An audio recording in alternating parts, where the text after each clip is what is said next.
Hi everyone, welcome back to One Stop Academy with Alison. Today's tutorial is on joining a Zoom meeting or a Zoom class.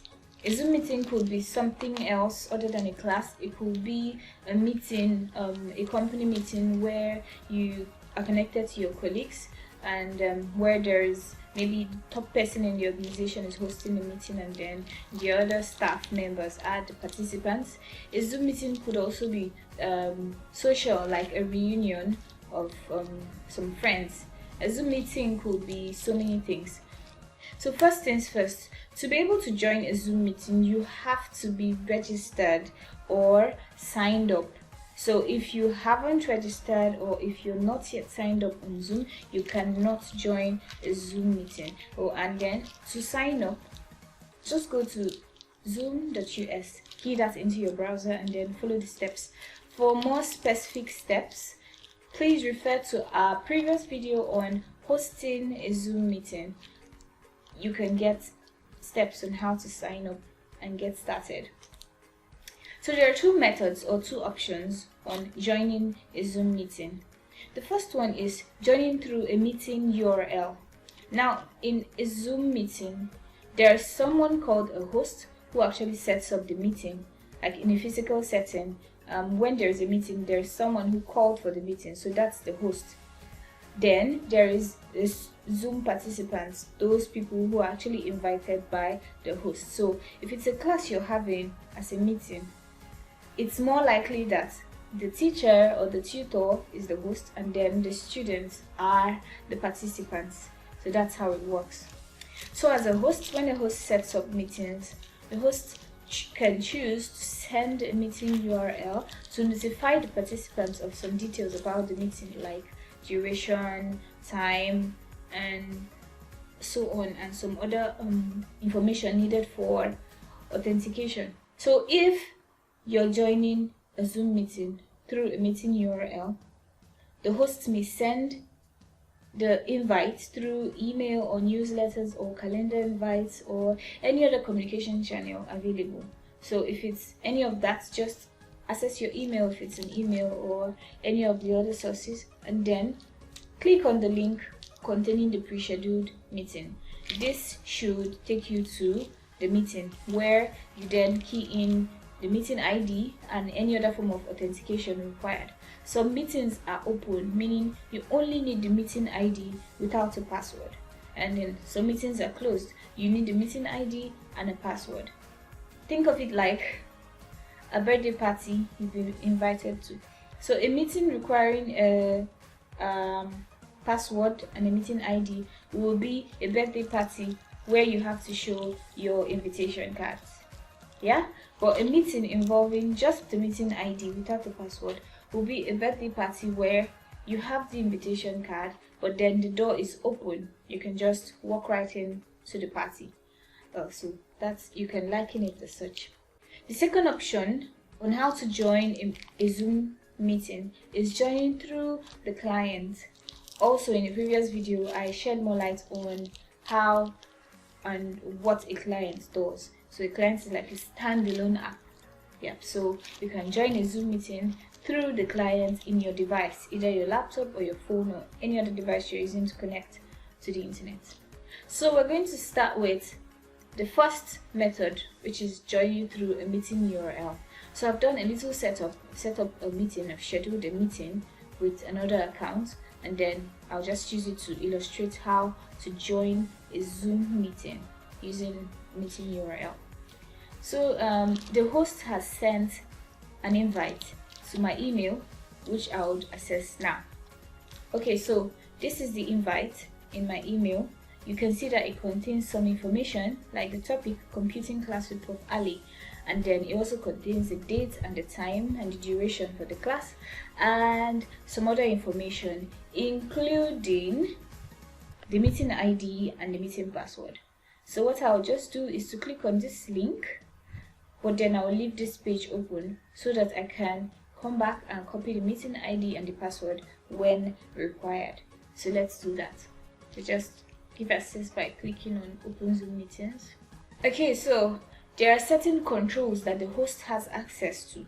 One of such is that the host can choose to activate the settings such that a participant can't join a meeting when the host hasn't logged in or when the host hasn't started the meeting.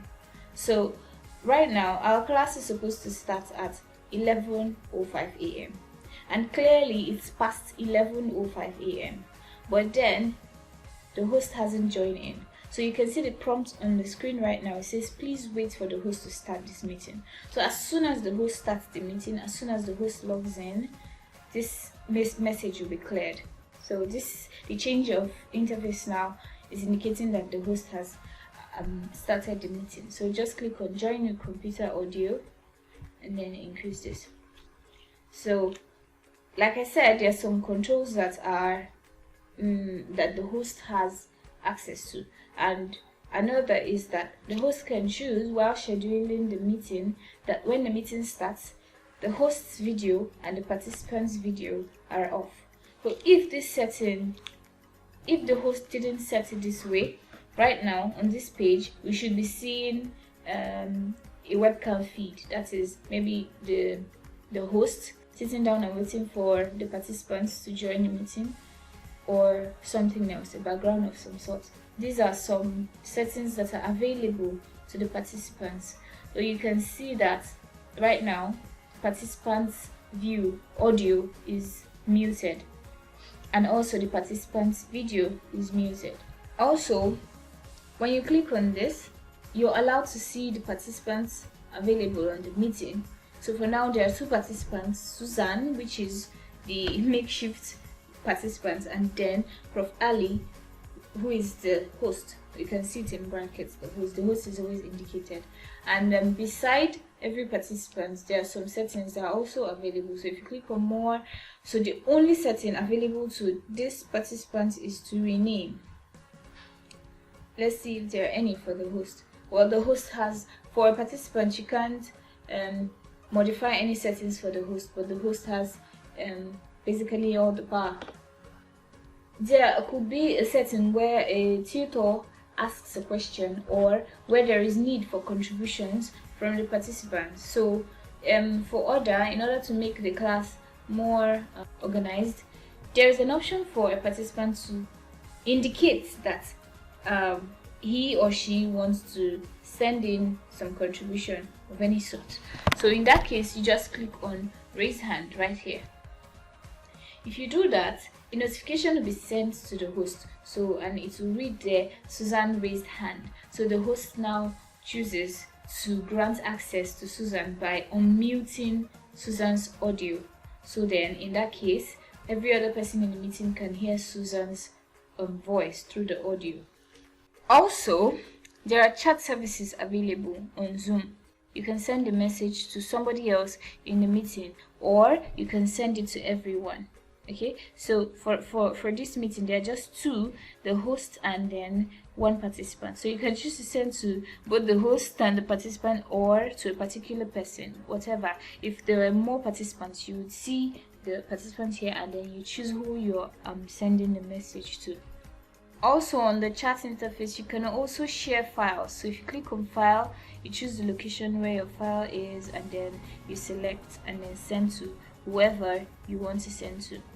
Another facility is record. So you can choose to record a session, but that is only if the host has enabled that in the host settings. So the host can say participants can record sessions, and then the host can disable that. So for this meeting, the host hasn't granted access for a participant to record the session. So, but then if it's a class like a lecture, the teacher or the tutor can do a record, then afterwards send to the students according to his or her discretion.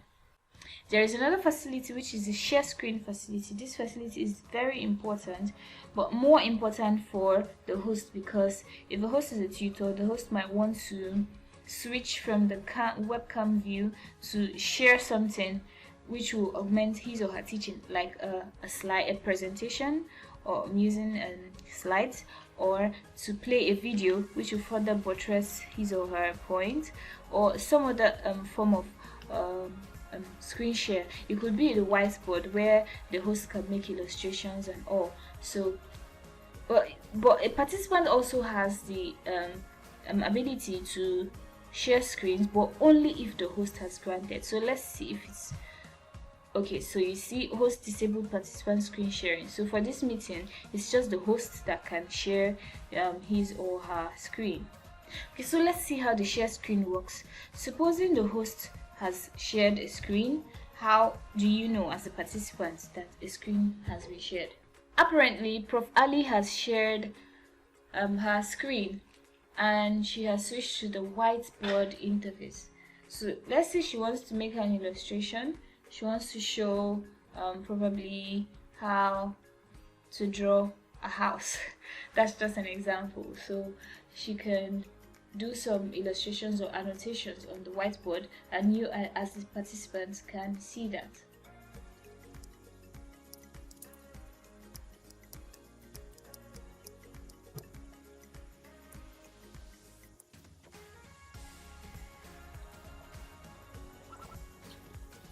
Okay, so this is the host has made this annotation trying to describe how to draw a house. I personally wouldn't want to live in this kind of house, but just for illustration purposes. So this is a house and the host has shared this view of a house.